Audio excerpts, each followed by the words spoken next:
Birmingham Commonwealth games में भारत का एक मेडल हाथों से फिसल चुका है। इंडिया के golden javelin boy Neeraj Chopra Commonwealth games से बाहर हो गए हैं। नीरज ने हाल ही में वर्ल्ड एथलेटिक्स में सिल्वर मेडल जीता था।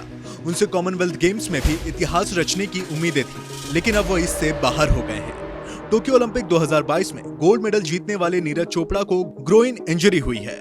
हाल ही में खत्म हुए वर्ल्ड एथलेटिक्स चैंपियन के बाद नीरज चोपड़ा का टेस्ट हुआ था। वहां इंजरी को लेकर अपडेट मिली थी और डॉक्टर्स ने उन्हें 1 महीने का आराम करने की सलाह दी।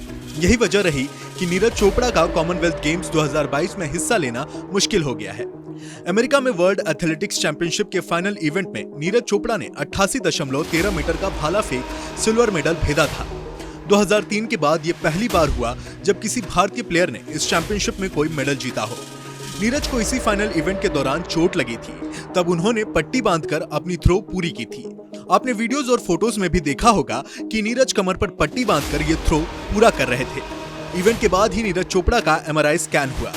उसी के आधार पर नीरज चोपड़ा को आराम की सलाह दी गई। कॉमनवेल्थ गेम्स की शुरुआत 28 जुलाई से बर्मिंघम में होनी है और नीरज भारत की सबसे बड़ी उम्मीद माने जा रहे थे। ऐसे में उनका चोटिल होकर टूर्नामेंट से बाहर होना भारत के लिए बड़ा झटका है। हालांकि नीरज के बाहर होने के बाद अब जैवलिन थ्रो में 2 ही भारतीय एथलीट मैदान में उतरेंगे। ये रोहित यादव और DP मनु है। रोहित ने हाल ही में वर्ल्ड एथलेटिक्स चैंपियनशिप में फाइनल के लिए भी क्वालिफाई किया था। हालांकि वो उसमें 10वें नंबर पर ही रह गए थे। रोहित यादव और DP मनु के कंधों पर अब भारत को जैवलिन में मेडल जिताने की जिम्मेदारी है।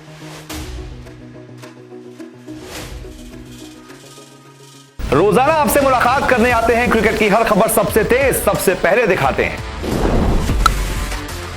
खबर हो, विवाद हो, इंटरव्यू हो या हो कोई इनसाइड स्टोरी, न्यूज 24 स्पोर्ट्स पर हर अपडेट सबसे पहले मिलेगी। इसलिए हमारे YouTube चैनल को सब्सक्राइब करना ना भूलें और फेसबुक पर देख रहे हैं तो पेज को फॉलो जरूर करें। क्रिकेट मतलब न्यूज 24 स्पोर्ट्स।